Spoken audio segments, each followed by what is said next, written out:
நாமத்தில் வாழ்த்துக்கள். ஜூலை 7, 2024 பொது காலத்தின் 14ஆம் ஞாயிறு. இன்றைய வாசகங்களில் மனிதர், மண்கண் மற்றும் அவருடைய கடினமான இதயங்கள் மாற வேண்டும் என்று சொல்லி இறைவார்த்தைகள் அமைந்துள்ளன. முதல் வாசகத்தில் எசேக்கியேல் ஆகமத்தில் கடவுள் எசேக்கியேல் இறைவாக்கினரை மக்களிடம் அனுப்புகிறார். அந்த மக்கள் தன்னுடைய கடவுளை மறந்து, அவர் செய்த நன்மைத்தனத்தை எல்லாம் மறந்து, நன்றி மறந்த மக்களாக வாழ்கிறார்கள். அதிலும் குறிப்பாக மன இறுக்கத்தோடு, கடின இதயத்தோடு அவர்கள் வாழ்கிறார்கள். இந்த மக்களை கடவுள் அற்புதமாக படைத்து அவர்களை வாழ வைத்தவர். மக்களை தன்னுடைய மக்களாக ஏற்றுக்கொண்டு உடன்படிக்கை செய்து கொண்டவர். பாலை நிலத்தில் அவர்களோடு நடந்து வந்தவர். பாலை நிலத்தில் அவர்களுக்கு உணவளித்தவர். தண்ணீரின்றி வறண்ட பொழுது பாறையிலிருந்து தண்ணீர் கொடுத்து உயிர் கொடுத்தவர். எதிரிகள் விரட்டி வந்த பொழுது செங்கடலையே பிளந்து அவர்களுக்கு பாதை கொடுத்து காப்பாற்றியவர். இப்படிப்பட்ட கடவுளை மறந்து அவர்கள் மன இறுக்கத்தோடு, கடின இதயத்தோடு வாழுகிறார்கள். அது மட்டுமல்ல, இந்த மக்கள் கடவுளுக்கு எதிராக கிளர்ந்தெழுந்து அவருக்கு எதிராக கலகம் செய்ய ஆரம்பிக்கிறார்கள். இந்த நிலையை கண்ட கடவுள் அவர்கள் மீது இறக்கப்படுகிறார். அவர்களை எப்படி ஆகிலும் மீட்டெடுக்க விரும்புகிறார். என்றால் என்னுடைய மக்கள் என்ற ஆதங்கம் கடவுளுக்கு. எனவே எசேக்கியேல் இறைவாக்கினருக்கு நல்ல செய்தியை கொடுத்து மக்களிடம் சென்று சொல்லுங்கள், அவர்களை மனமாற சொல்லுங்கள் என்று அவரை அனுப்பி வைத்தார். ஆக நன்றியை மறந்த மக்களாக, மன இறுக்கத்தோடும் கடின இதயத்தோடும் வாழுகிற மக்களாக நாம் இஸ்ராயேல் மக்களை பார்க்கிறோம். அன்பர்களே, இன்றைய நற்செய்தி வாசகத்திலும் இயேசு தன்னுடைய சொந்த ஊருக்கு செல்கிறார். அந்த ஊரிலும் மக்கள் அவரை ஏற்றுக்கொள்ள தயங்குகிறார்கள். காரணம் தெரியுமா?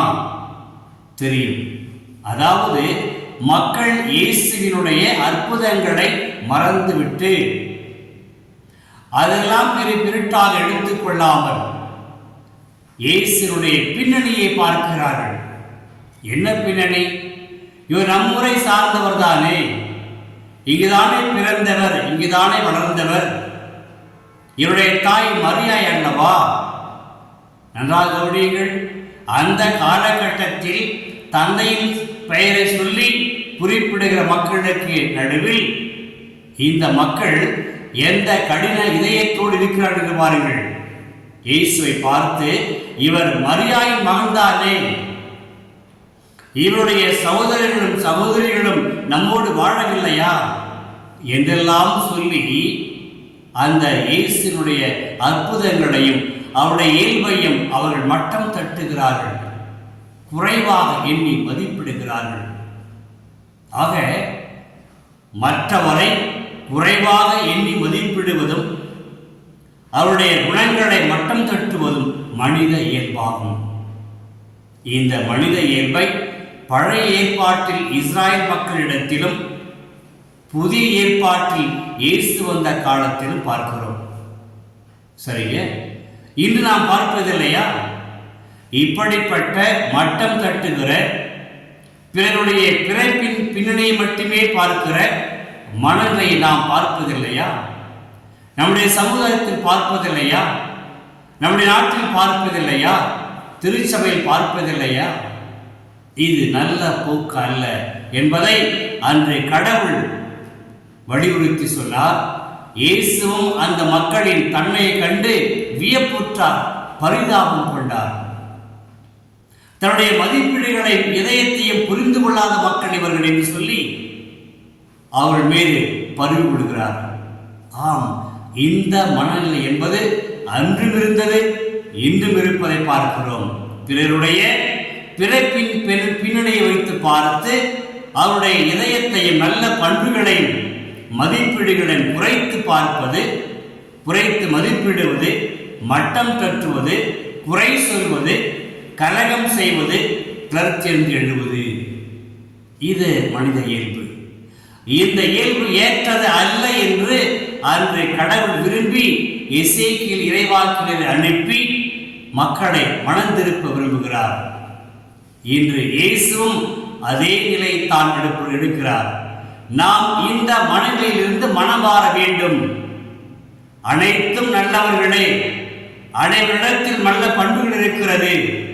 பிறப்பு என்பது மட்டும் முக்கியமல்ல, பிறப்பின் பின்னணி முக்கியமல்லவ.